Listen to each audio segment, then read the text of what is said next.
여러분이 평생 살아오면서 단 한 번도 의심해 본 적 없는 감각, 가장 생생하고 가장 확실해서 도저히 반박할 수 없을 것 같은 그 감각이 사실은 거대한 거짓말일지도 모릅니다. 지금부터 드리려는 이야기는 바로 시간이 흘러간다는 그 느낌에 관한 것입니다. 우리는 마치 과거에서 미래를 향해 돛을 올리고 항해하는 배에 올라타 있는 것처럼 느낍니다. 이미 사라져버린 순간들을 등 뒤로 흘려보내고 아직 만들어지지 않은 미지의 순간들을 향해 뱃머리를 가르며 나아간다고 믿습니다. 참으로 우아하고 시적이기까지 한 인간의 본능입니다. 하지만 이 우주의 작동 방식을 한치의 거짓도 없이 솔직하게 들여다보면 우리가 느끼는 이 시간의 흐름이라는 것은 완벽한 환각일 가능성이 굉장히 높습니다. 잠깐 멈춰서 생각해 보시죠. 바로 지금 이 순간을 한번 붙잡아 보세요. 손가락을 딱 하고 튕겨 보십시오. 어떻습니까? 이미 가버렸습니다. 여러분의 뇌가 그 손가락 튕기는 소리를 처리한 바로 그 찰나에 그 사건은 이미 과거라는 이름의 서랍 속으로 들어가 버렸습니다.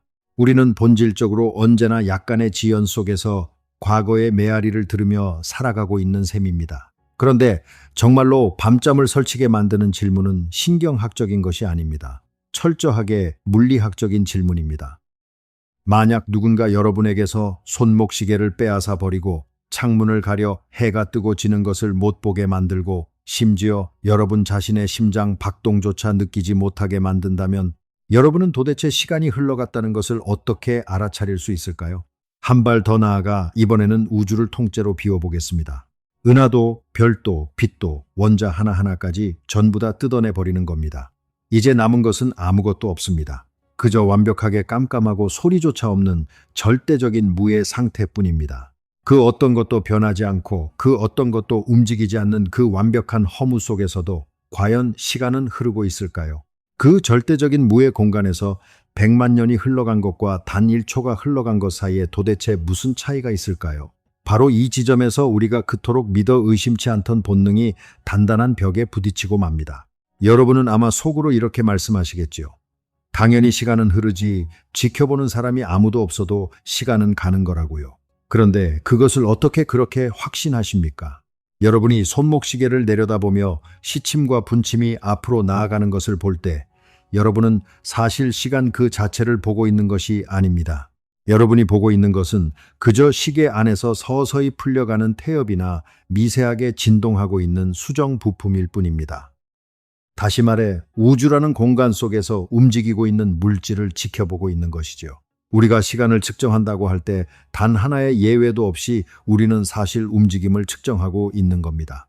자, 이제 정말 충격적인 사실이 등장합니다. 만약 시간이 온갖 사건들이 펼쳐지는 단단한 연극 무대 같은 것이 아니라면 어떨까요? 만약 시간이라는 것이 그저 우리 주변에서 일어나는 온갖 변화의 횟수를 세기 위해 인간이 발명해낸 서류 장부에 불과하다면요? 만약 이것이 사실이라면 우리는 지금 아주 큰일 난 겁니다. 왜냐하면 시간이 단지 변화의 측정 도구일 뿐이라면 이 우주에 있는 모든 입자를 얼음처럼 꽁꽁 얼려버리는 순간 시간 역시 존재하기를 멈춰버릴 테니까요. 이는 곧 과거와 미래라는 것이 우리가 어디론가 떠나거나 도착하는 장소 같은 개념이 아니라는 뜻이 됩니다. 흘러가는 강물 같은 것보다 훨씬 더 기묘하고 완전히 다른 무언가가 되는 것이지요. 머리 아픈 우주적 이야기는 잠깐 접어두고 두 발을 현실 땅바닥에 굳게 붙이고 일상적인 이야기를 해보겠습니다. 내일 여러분에게 아주 중요한 약속이 하나 잡혀 있습니다. 오후 5시 정각의 강남역 모퉁이에 있는 카페에서 친구를 만나기로 한 겁니다. 여러분은 시계를 봅니다. 친구도 자기 시계를 봅니다. 시침과 분침을 정확히 맞춥니다. 여러분의 시계가 5시를 가리키고 친구의 시계도 5시를 가리킬 때 여러분은 아주 당연하다는 듯이 두 사람이 이 우주에서 완벽하게 똑같은 순간을 공유하고 있다고 받아들입니다. 사실 우리 인류가 쌓아 올린 이 모든 문명은 바로 이 믿음, 즉 이 우주 어딘가에 거대한 투명 시계가 하나 걸려 있을 거라는 근본적인 믿음 위에 세워져 있습니다. 우리는 시간을 아주 단단한 무대이자 절대 변하지 않는 거대한 그릇처럼 여깁니다. 우주 전체를 마치 거대한 식빵 한 조각 자르듯이 같은 순간으로 싹둑 잘라낼 수 있다고 착각하는 것이지요. 제가 지금 손가락을 튕기는 바로 이 현재라는 순간이 여러분의 집 거실에서도, 저 멀리 달에서도, 그리고 만 광년 떨어진 이름 모를 은하에서도 1초의 오차도 없이 똑같이 존재할 거라고 우리는 본능적으로 가정합니다.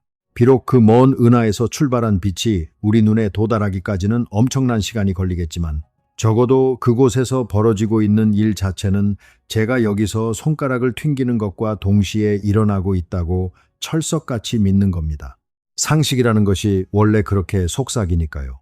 이 지구에 발을 디딘 가장 위대한 두뇌 중 하나인 아이작 뉴턴 역시 정확히 똑같은 생각을 했습니다. 뉴턴은 시간이 바깥 세상의 그 어떤 것과도 영향을 주고받지 않은 채 누구에게나 똑같은 속도로 흘러간다고 굳게 믿었습니다. 완벽하고 절대적인 시간이지요. 그리고 뉴턴은 한 가지 측면에서는 놀라울 정도로 옳았습니다. 한강 위에 튼튼한 다리를 건설하거나 아침에 먹을 반숙 달걀을 삶거나 지하철의 배차 간격을 맞출 때는 이런 뉴턴식 사고방식이 기가 막히게 잘 작동합니다. 저녁 약속 시간에 늦지 않으려고 굳이 상대성 이론을 끄집어낼 필요는 없으니까요. 하지만 여기에 아주 치명적인 결함이 하나 숨어 있습니다. 이런 절대 시간의 관점은 어떤 사건이 일어나는 속도가 시간 그 자체와는 아무런 관련이 없다고 멋대로 가정해 버립니다. 제가 미친 듯이 전력 질주를 하든 마네킹처럼 가만히 서 있든 제 손목시계는 저기 벽에 걸린 시계와 완벽하게 똑같은 리듬으로 똑딱거린다고 받아들이는 겁니다. 너무 당연한 소리 같지 않습니까? 복도를 뛰어간다고 해서 손목시계가 갑자기 미쳐 날뛰지는 않잖아요. 여전히 1초, 2초 똑같이 숫자를 세어나갑니다. 아니, 내가 더 빨리 달린다고 해서 도대체 왜 시간이 변해야 한다는 말입니까? 바로 여기가 대자연이 우리 인간을 낳기 위해 파놓은 어마어마하게 큰 함정입니다. 수백 년 동안 우리는 시간을 절대 흔들리지 않는 굳건한 무대라고 생각했고 빛은 그 무대 위를 바삐 돌아다니는 수많은 평범한 배우 중 하나일 뿐이라고 생각했습니다. 무대와 배우가 뒤에서 몰래 손을 잡고 있을 거라고는 감히 상상조차 못한 겁니다. 우리는 시계의 시침과 분침에 너무 심하게 집착한 나머지 빛이라는 녀석이 시간이라는 장치 그 자체를 가지고 놀고 있다는 사실을 까맣게 몰랐습니다. 이 우주의 기막힌 마술 트릭을 간파하려면 상상을 초월할 정도로 빨리 움직이는 무언가를 들여다봐야 합니다. 초등학교 운동장에서 배웠던 아주 단순한 덧셈 하나를 해보겠습니다. 여러분이 지금 서울에서 부산으로 쏜살같이 달려가는 고속열차의 지붕 위에 서 있다고 상상해보세요.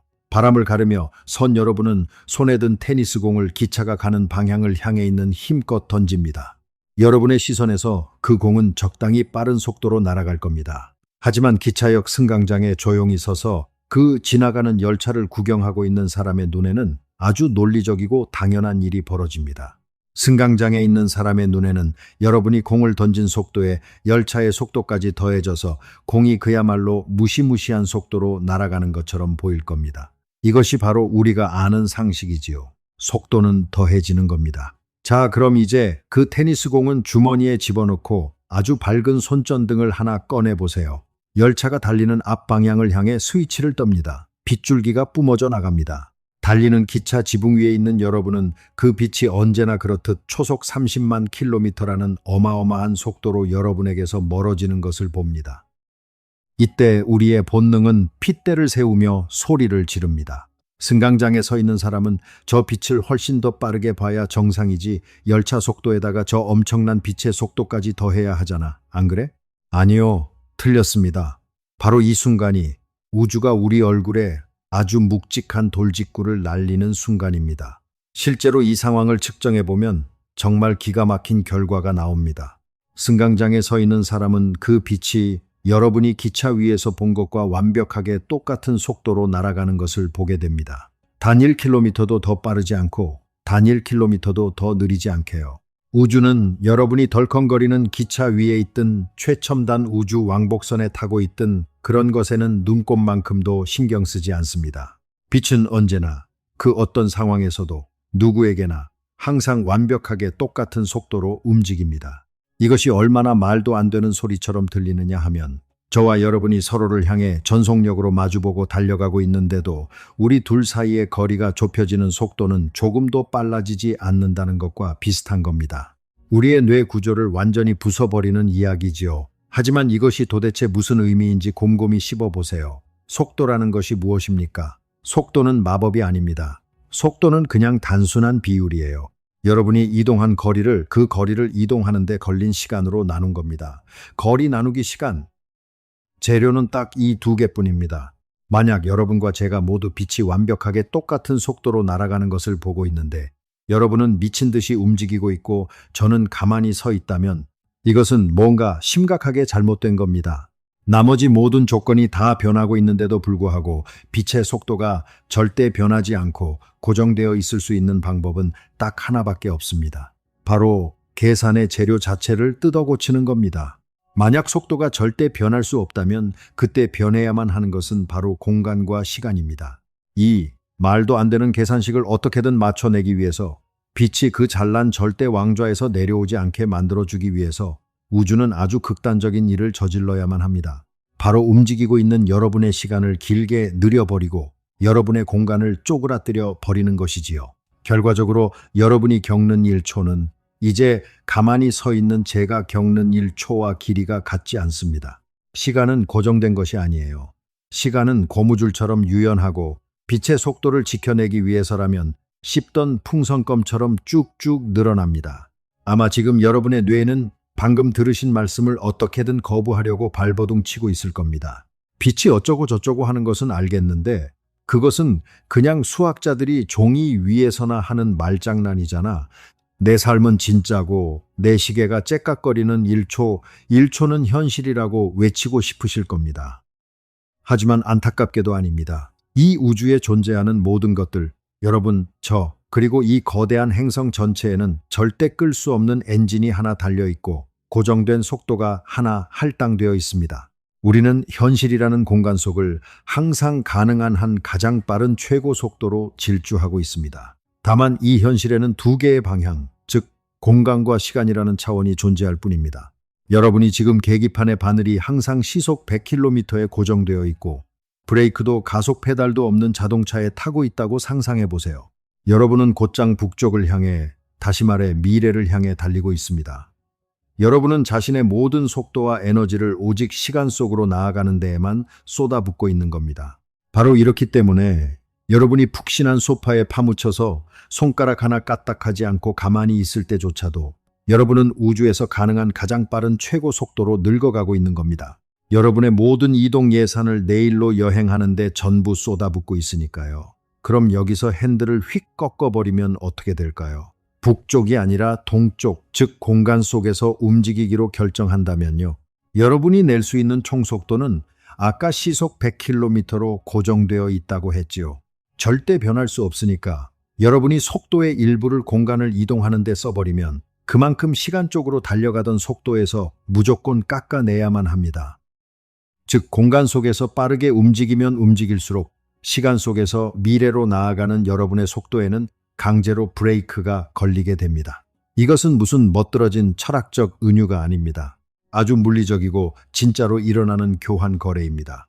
공간에서 빨리 여행할수록 미래를 향해 가는 속도는 느려집니다. 만약 여러분이 최첨단 우주선을 집어타고 빛의 속도에 거의 근접하게 날아간다면 여러분은 여러분에게 할당된 예산의 거의 전부를 공간을 이동하는 데 써버리는 셈이 됩니다. 그럼 어떻게 될까요? 우주선 안의 시계는 거의 움직이지 않을 겁니다. 심장 박동은 멈춘 것처럼 느려질 것이고 세포는 거의 늙지 않을 겁니다. 물론 우주선 안에 앉아있는 여러분 자신은 모든 것이 평소처럼 지극히 정상이라고 느끼겠지요. 하지만 그 상태로 우주선 창밖을 통해 지구를 내려다본다면 인류의 역사가 마치 빨리 감기를 한 영상처럼 휙휙 지나가는 것을 보게 될 겁니다. 여러분에게는 고작 몇 분이었던 그 짧은 시간 동안 지구에서는 거대한 제국들이 세워졌다 무너지고 또 새로운 문명이 탄생하는 것을 목격하게 되는 것이지요. 여러분의 시계가 고장난 것이 아닙니다. 여러분이 너무 빨리 움직인 나머지 우주의 다른 존재들이 겪는 시간의 흐름에 동참하는 것을 스스로 포기했을 뿐입니다. 여러분의 공간을 시간과 맞바꾼 겁니다. 자, 이제 우리를 뒤흔드는 진실은 이겁니다. 시간은 우리를 강제로 떠밀고 가는 강물이 아닙니다. 시간은 그저 우리가 여행하고 있는 하나의 방향일 뿐이고 만약 우리가 핸들을 충분히 세게 꺾어버린다면 우리는 그 방향으로 여행하는 것을 늦출 수도 있습니다. 지금 여러분이 무슨 생각을 하시는지 압니다. 그래, 참 시적이고 멋진 말이네. 친구들이랑 카페에서 떠들거나 공상 과학 영화 시나리오로는 기가 막힌 소재야. 그런데 내 진짜 현실 생활이랑은 눈꼽만큼도 상관없는 이야기잖아. 시간 관리를 잘하자는 식의 자기 개발서 비유 같은 것 아니야? 그렇게 생각하셨다면 완벽하게 틀리셨습니다.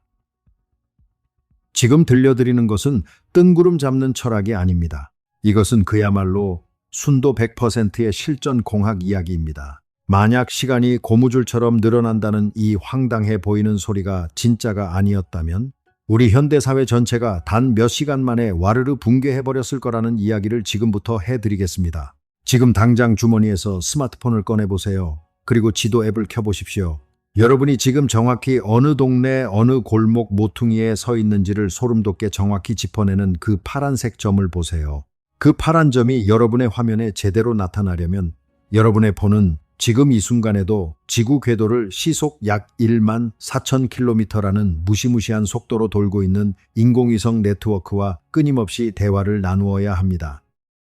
그 위성들 안에는 상상을 초월할 정도로 정밀한 원자시계가 들어 있습니다. 만약 이 위성 항법 시스템을 만든 기술자들이 시간은 누구에게나 똑같이 흐르는 거라고 생각했다면 이 시스템은 끔찍한 대재앙으로 끝났을 겁니다. 왜냐고요? 아까 우리가 기차 위에서 확인했잖아요. 그 위성들은 지금 여러분에 비해 엄청나게 빠른 속도로 날아다니고 있고 속도는 시간을 느리게 만듭니다. 위성 안에 있는 시계는 여러분 주머니 속에 있는 스마트폰 시계와 아주 미세하게 하루에 고작 몇 마이크로초, 그러니까 100만 분의 1초 정도의 차이를 두고 다르게 똑딱거립니다. 100만 분의 1초, 그까짓 것 누구 코에 붙이느냐고 하시겠지요? 빛이 그런 것을 봐주지 않는다는 사실을 잊으셨습니까? 빛은 100만 분의 1초라는 찰나의 시간 동안 자그마치 300m를 날아갑니다. 위성의 시계와 여러분, 스마트폰의 시계가 10억 분의 1 초 단위까지 완벽하게 동기화되어 있지 않으면 그 거리 계산은 그 즉시 무너져 버립니다. 만약 우리가 이 시간의 오차를 바로잡지 않는다면, 그러니까 우주 궤도에 있는 위성의 시간을 지구 지표면의 시간으로 변환하기 위해 아인슈타인의 방정식을 가져다 쓰지 않았다면 어떻게 됐을까요? 여러분, 위치 정보의 오차 범위는 하루에 자그마치 10km씩 쌓여갔을 겁니다. 10km요. 상대성 이론이 그저 머리 아픈 수학자들의 이론에 불과했다면 당장 내일 여러분의 지도 앱은 여러분의 집이 저 앞바다 한가운데 있거나 산꼭대기에 있다고 우길 겁니다. 여러분이 배달 앱으로 야심차게 시킨 치킨이 엉뚱한 동네로 가지 않고 무사히 여러분 집 문 앞에 도착하는 유일한 이유는 인류가 시간은 구부러지고 늘어나는 것이라는 사실을 기꺼이 인정했기 때문입니다. 그러니까 이것은 은유나 비유가 아닙니다. 여러분의 평범한 일상과 현실은 시간이 유연하다는 사실에 목숨줄을 걸고 매달려 있습니다. 우주는 자기가 이상하게 행동하겠다고 굳이 우리에게 허락을 구하지 않습니다. 우주는 원래 그냥 그렇게 기묘하게 생겨먹은 존재입니다. 그리고 우리는 살아가기 위해 그런 우주의 변덕에 맞춰 부지런히 우리 시계를 맞춰야만 하는 운명인 것이지요. 물론 이런 이야기를 듣다 보면 머리가 핑 도는 것을 저도 잘 압니다. 마치 딛고 서 있는 땅바닥이 스르륵 미끄러져 사라지는 것 같은 기분이 들지요. 시간이 고정된 것이 아니라면, 나의 지금이 여러분의 지금과 똑같지 않다면 도대체 진짜로 존재하는 것은 무엇이란 말입니까? 사람들 각자가 다 자기만의 단절된 우주에 갇혀서 살아가는 혼돈 상태인 걸까요? 자, 공포에 빠질 필요는 없습니다. 우주가 기묘한 것은 맞지만 그렇다고 무법천지의 아수라장은 아니니까요. 다행스럽게도 대자연은 여러분의 소중한 일상적 경험을 아주 든든하게 보호해주고 있습니다. 여러분이 일상생활을 하면서 시간이 이토록 단단하고 일정하다고 느끼는 유일한 이유는 우리 인간이 우주적 관점에서는 정말 답답할 정도로 느려 터진 존재이기 때문입니다. 우리는 빛의 속도와 비교하면 그야말로 땅바닥을 기어가는 거북이 속도로 평생을 살아갑니다. 시간의 속도가 달라지는 진짜 차이를 온몸으로 체감하려면 우리가 감히 상상조차 할 수 없는 속도로 움직여야만 합니다. 우리가 일상적으로 걷고 자동차를 운전하고 심지어 비행기를 탈 때 도달하는 속도에서는 그 효과가 너무나도 미미하기 때문에 여러분의 뇌가 그것을 무시해버리는 것은 완전히 합리적이고 당연한 일입니다. 이렇게 한번 생각해 보시지요. 우리 각자는 자신만의 투명한 시간 방울 안에 들어앉아 살고 있습니다. 여러분의 방울 안에서는 여러분의 손목 시계가 언제나 완벽하게 돌아갑니다. 심장도 딱 뛰어야 할 속도로 쿵쾅거리고 생각도 평소처럼 매끄럽게 돌아가지요. 여러분 스스로는 절대 자기가 느린 화면으로 움직이고 있다고 느끼지 못합니다. 이 현상은 오직 바깥에서 여러분을 쳐다보는 다른 사람의 눈에만 보일 뿐입니다. 마치 원근법과 완벽하게 똑같습니다. 1km 멀리 떨어져 있는 사람을 보면 아주 손톱만 하게 작아 보여서 손가락 2개 사이로 쏙 들어오잖아요. 그렇다고 해서 여러분이 저 사람 몸집이 진짜로 개미만하게 쪼그라들었다며 기겁하고 구급차를 부르지는 않지요. 그것이 단순히 거리가 멀어서 생기는 시각적 효과라는 것을 알기 때문입니다. 시간이 늘어나는 현상도 이것과 토씨 하나 안 틀리고 똑같습니다. 시간 지연은 그저 움직임이 만들어내는 원근법일 뿐입니다. 게다가 우리가 미치지 않고 멀쩡한 정신으로 살아갈 수 있게 해주는 훨씬 더 중요한 보호장치가 하나 더 있습니다. 바로 인과율입니다. 원인과 결과의 법칙이지요. 시간이 아무리 엿가락처럼 늘어나고 쪼그라들고 난리를 쳐도 우주가 절대 양보하지 않는 황금률이 하나 있습니다. 그것은 바로 원인은 반드시 결과보다 먼저 일어난다는 것입니다. 여러분이 아무리 빛의 속도로 우주를 쏘다닌다고 해도 식탁 위에 있던 찻잔이 바닥에 떨어지기도 전에 쨍그랑하고 깨져버리는 장면은 우주가 두 쪽이 나도 볼 수 없습니다.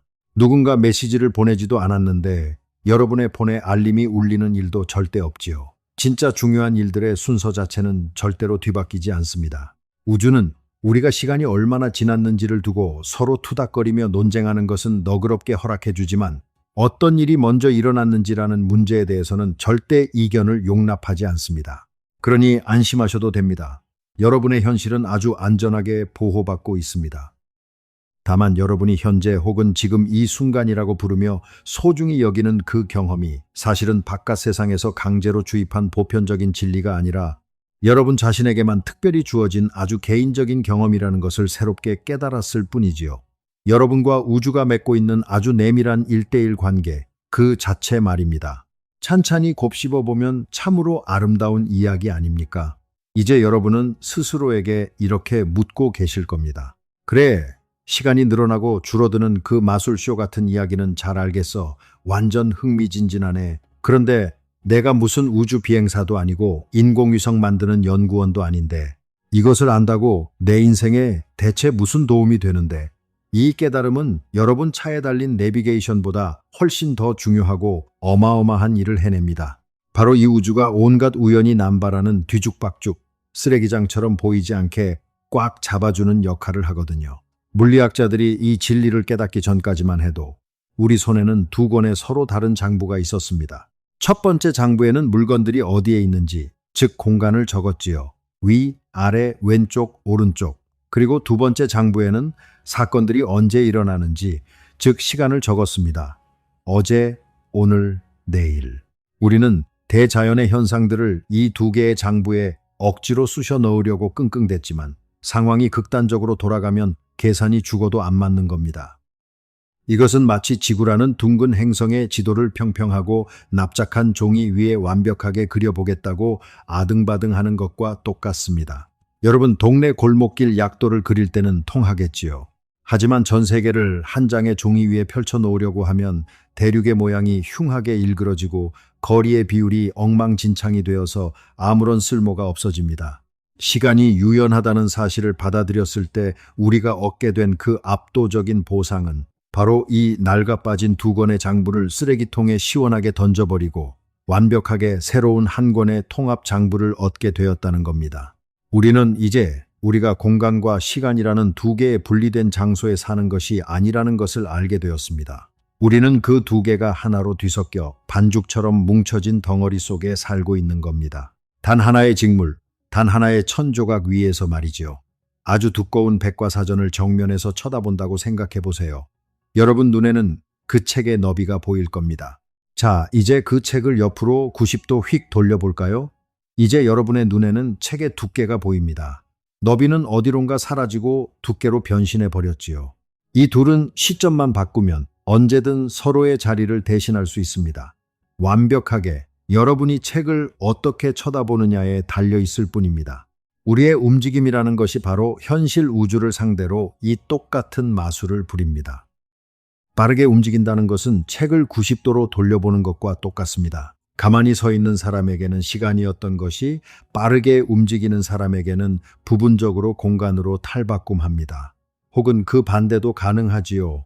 우주라는 녀석은 이 둘 사이에 그 어떤 차별도 두지 않습니다. 우주가 보기에 둘은 똑같은 것이니까요. 공간과 시간을 굳이 칼로 썰어 분리해 내려는 것은 오직 우리 인간이 너무나 작고 굼뜬 생명체이기 때문입니다.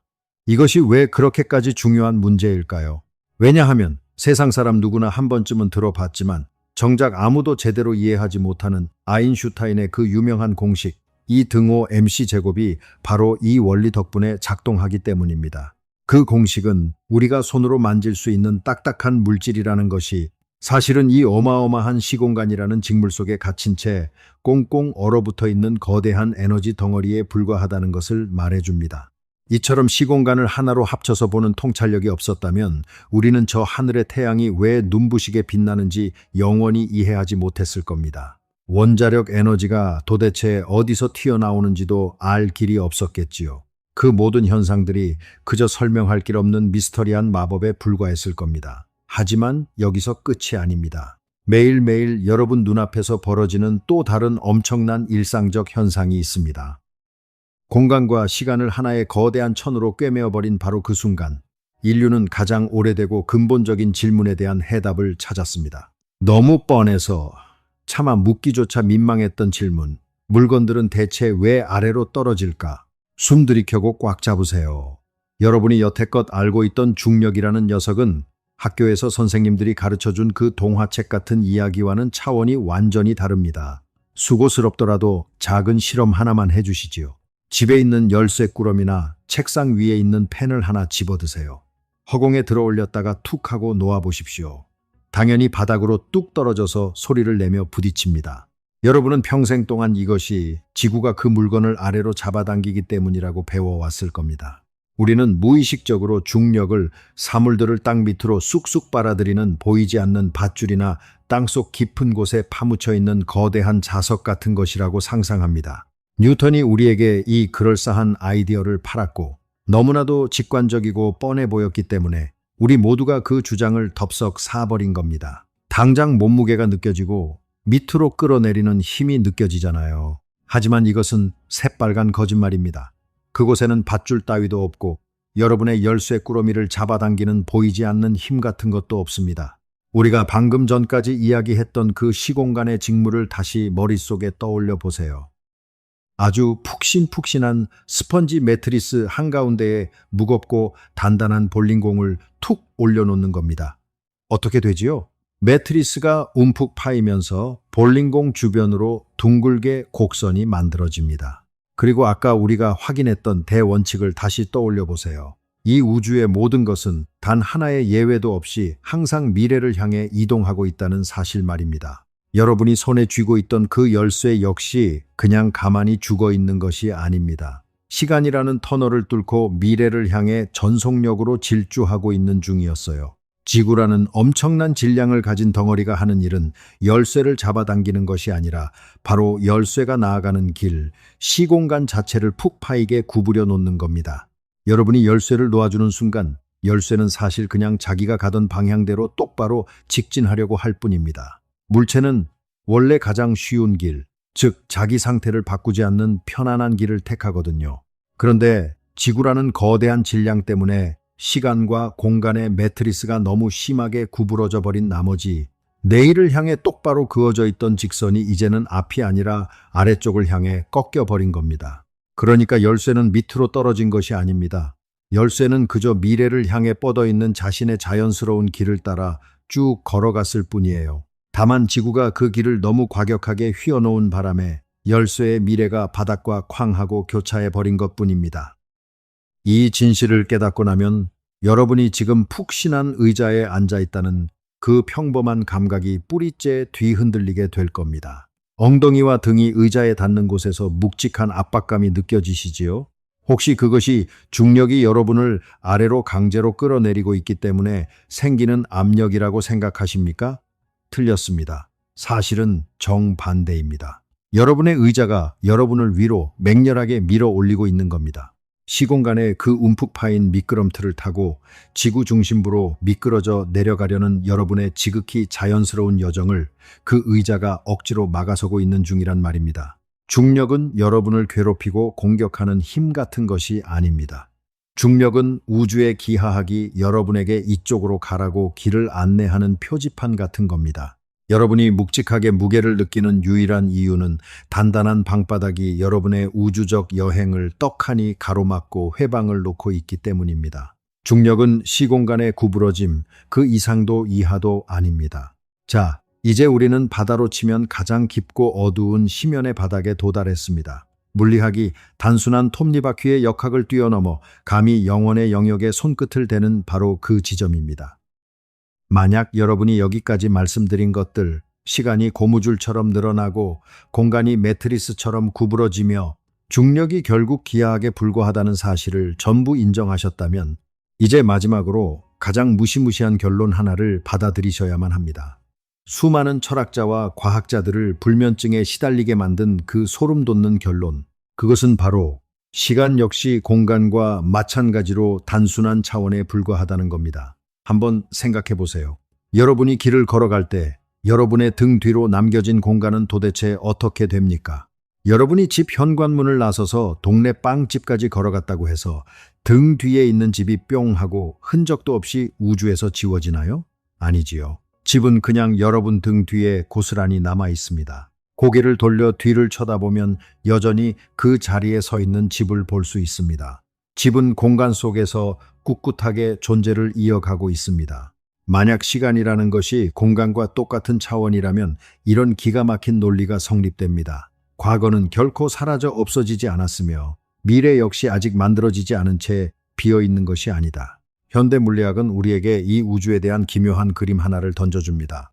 우리는 이것을 블록 우주라고 부릅니다. 이 관점에 따르면 우주 전체는 영사기에서 한 프레임씩 순서대로 찰칵찰칵 재생되는 영화가 아닙니다. 오히려 그 영화 필름 전체가 처음부터 끝까지 통째로 한 상자 안에 보관되어 있는 거대한 필름 보관소나 도서관에 훨씬 가깝습니다. 그 기다란 필름띠 안에는 이야기의 시작과 위기가 닥치는 절정과 그리고 결말이 이미 전부 동시에 존재하고 있습니다. 다 거기에 있는 겁니다. 여러분이 응애하고 태어난 순간의 프레임과 숨을 거두는 마지막 순간의 프레임이 똑같은 필름띠 위에 이미 나란히 인쇄되어 있습니다. 그 두 프레임 사이의 물리적 거리는 기껏해야 몇 미터의 얇은 필름 길이에 불과합니다.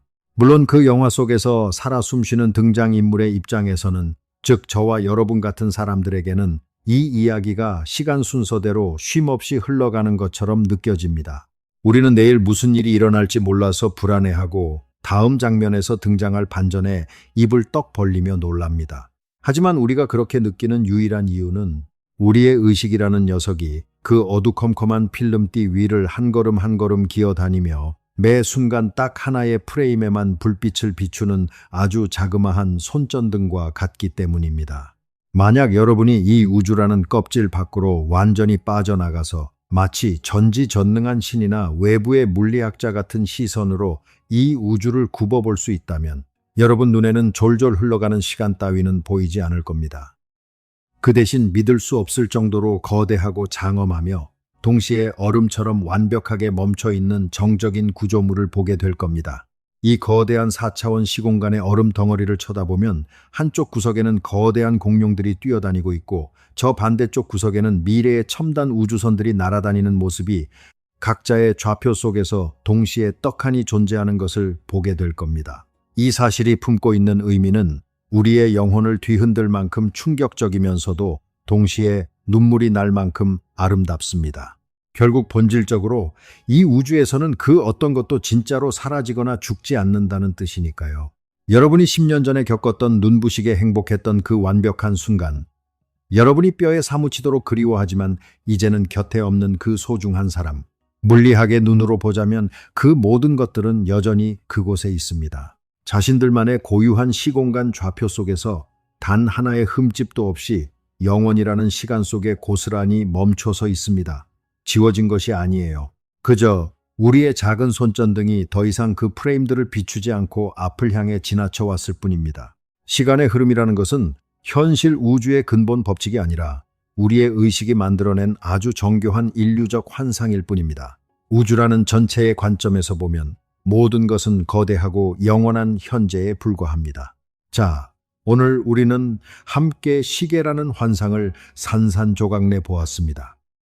속도가 어떻게 시간을 변형시키는지, 중력이 어떻게 내일을 향해 난 길을 아래로 휘어버리는지, 그리고 아주 높은 확률로 과거와 미래라는 것이 이 거대한 우주의 얼음 블록 속에 이미 다 쓰인 채로 묵묵히 자리를 지키고 있다는 것까지 확인했습니다. 그런데 만약 오늘 이야기를 한순간도 놓치지 않고 예리하게 따라오신 분이라면 이 퍼즐의 가장 핵심적인 조각 하나가 뻥 뚫려 있다는 것을 눈치채셨을 겁니다. 만약 우주가 모든 것이 동시에 존재하는 꽁꽁 얼어붙은 얼음 덩어리라면 도대체 왜 우리는 유독 지금 여기에 존재한다고 느끼는 걸까요? 여러분은 왜 하필 현재라는 순간이 과거나 미래보다 특별하다고 확신하시는 겁니까? 도서관에 가서 세상에서 제일 두꺼운 물리학 전공 서적을 펼쳐보십시오.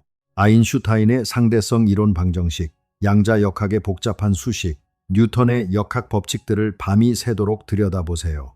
그 어떤 위대한 공식에서도 이놈의 현재라는 녀석을 설명해주는 구절은 단 한 줄도, 정말 맹세코 단 한 글자도 찾아낼 수 없을 겁니다. 물리학의 우아한 방정식들은 어제와 내일 사이에 그 어떤 차별도 두지 않습니다. 우주의 관점에서는 이 순간이 저 순간보다 조금이라도 더 중요하거나 가치 있을 이유가 없습니다. 오늘이라는 무대 위를 콕 집어 비춰주는 스포트라이트 같은 것은 자연계에 없습니다. 당신은 지금 이 시점에 위치해 있습니다라고 알려주는 화살표나 알림창 같은 것도 없단 말입니다. 그렇다면 물리학 그 자체가 시간의 흐름을 만들어내는 것이 아니라면 도대체 누가 이 강물을 흘려보내고 있는 걸까요? 어쩌면 우리가 다다를 수 있는 궁극적인 정답은 가장 골치 아픈 것일지도 모릅니다. 어쩌면 시간이 흐르고 있는 것이 아닐 수도 있습니다. 어쩌면 우주라는 얼음 속을 흘러가고 있는 것은 시간이라는 배경이 아니라 우리 자신일지도 모릅니다. 오래된 턴테이블 위에서 돌아가고 있는 레코드판을 아주 가까이서 들여다봅시다. 그 아름다운 음악의 전체 곡조는 이미 플라스틱 판 표면에 다 새겨져 있습니다. 곡을 시작하는 첫 번째 음표부터 웅장하게 끝나는 마지막 음표까지 그 모든 소리가 홈파인 곳에 동시에 각인되어 있지요. 레코드판 자체는 아무데도 가지 않고 변하지도 않습니다. 노래는 전체가 하나의 덩어리로 그 자리에 영원히 고정되어 있습니다. 하지만 그 멜로디를 귀로 듣고 심장으로 느끼려면 그 멈춰있는 홈들을 따라가며 부드럽게 긁어줄 바늘이 반드시 필요합니다. 우리가 아는 물리학은 저 레코드판과 그 위에 파인 홈들을 기가 막히게 잘 설명합니다. 노래가 가진 기하학적 구조 전체를 완벽하게 수학적으로 풀어내지요. 하지만 물리학은 그 멜로디를 재생시키는 바늘이 도대체 무엇인지는 전혀 알지 못합니다.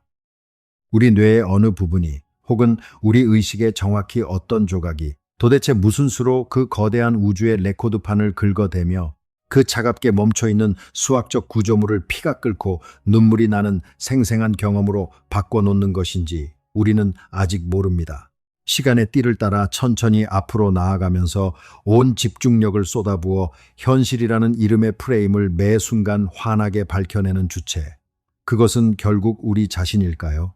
우리는 이 질문에 대해 진정으로 아는 것이 없습니다. 그러니 여러분, 앞으로 또 한 번 시간이란 도대체 무엇인지 궁금해지는 순간이 온다면 그저 기계적으로 똑딱거리는 손목시계를 내려다보지 마십시오. 그것은 그저 톱니바퀴와 태엽들이 맞물려 돌아가는 차가운 쇳덩어리에 불과하니까요. 대신 욕실로 달려가 거울을 똑바로 쳐다보십시오. 왜냐하면 여러분의 핏줄을 타고 흐른다고 느꼈던 절대 막을 수 없는 우주의 거센 강물인 줄만 알았던 그 시간이 사실은 저 바깥 우주에 존재하는 물리적 특성이 아닐 가능성이 굉장히 높기 때문입니다. 어쩌면 여러분이 그토록 찾아 헤매던 시간이라는 존재의 진짜 정체는 바로 거울 속에 비친 여러분 자신일 가능성이 너무나도 높습니다.